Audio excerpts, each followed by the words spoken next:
Hello, dear Jonathan. Nice to see you. Hello, Sally. Uh, this is Jonathan Keates here. I am 77 years old. I live in Richmond, West London, in the United Kingdom, and I'm a writer. I've been a writer since I could hold a pen, practically, uh, and I've written all sorts of different kinds of book, and I'll write some more. And I'm very happy to be answering your questions. And I hope my answers will provide you with some interest, some fun, some information, possibly some frustration. I don't know. Anyway, enjoy them. And I hope whatever you're doing is a great success. And my very best wishes. It's a terrific honour to do this for you because you come from one of the great literary cultures of the world. Iran has given so much to the world, and I personally am so grateful for your writers, especially your poets. So God bless you all, and thank you very much. You are not retired, are you? I'm not retired. I never retired. I can't think of writers who retire. I'll never run out of things to have written about. I'm retired in a day job. I retired from my teaching job 10 years ago. And I retired as the chair of a heritage foundation called the Venice in Peril Fund the year before last. But I'm certainly not retired as a writer. I can't think of that. I don't know why that would happen. There's always something to be written, thank God. Daniel Radcliffe was your student, right? Dan Radcliffe. Gosh, dear old Dan Radcliffe. Heavens, he was such a nice boy. I taught him for about a couple of terms at the City of London School. He was already involved in the Harry Potter films. He was already the star. One of his great qualities was that he never came on as a star. And he actually said to me, will you please tell me if I'm behaving like an actor, if I'm behaving like a star? And I thought, my God, that's good. You've got a head on your shoulders, boy. He was a very good writer. He wanted to be a writer. And I wonder if when in later life, he will actually turn to writing again. And he was a thoroughly nice kid. And I'm so glad that he's done well for himself. Any misconceptions about being an author? Misconceptions about being an author. Gosh, there are plenty of those. What people don't understand is how lonely it is. There's just you and the work and that you're doing.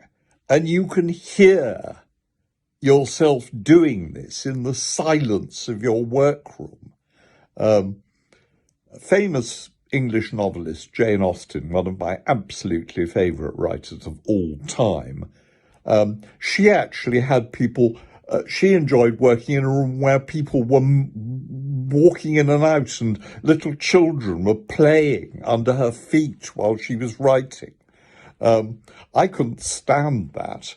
This idea that authors can sort of work anywhere, I don't think is necessarily the case. I think also misconceptions about inspiration and what inspiration is. It comes in so many different forms. I carry little notebooks, tiny little notebooks around with me, and I write things down in those. But the idea that you're a sort of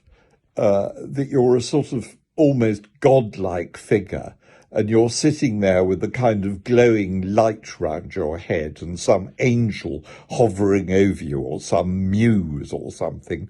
I just find complete nonsense. You get inspired with ideas, I do, from the most ordinary things in life. All sorts of things, details, shapes, forms, colours. It's an extremely varied thing, inspiration. But I can't think of any other sort of popular misconceptions about authors. How important is readers' feedback? Reader feedback. Oh, yes. I get quite a lot of that. People come back to me constantly, asking me questions about my books and talking to me about them, and that's enormously rewarding. Of course, also, one form of reader feedback is book reviews. I've had a few bad ones in my time, a few by people who simply haven't got the point of the book, and a few by people who I think wish they'd written the book themselves, and are rather mean about what I've written. And then also people who really didn't like the book. But those, thank God, have not been very many. And also, of course, people who've read my book reviews of their books. Sometimes they're lovely when I've given them a nice puff, as we say, in a rather cynical way. At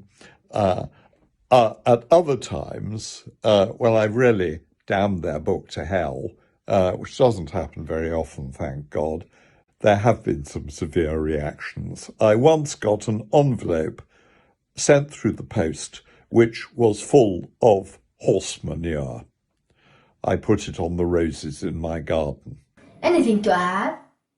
Anything to add? Nothing except that it's extremely kind of you to ask me all these questions. I'm sorry if my answers have not been the ones that you dreamed of and have been incoherent, to say the least. But I hope you've enjoyed some of the answers that I've given. And I hope one day, before I'm much older, to meet you all. Okay. God bless you. Goodbye. I'm so happy we talked, dear Jonathan, and my best wishes for you.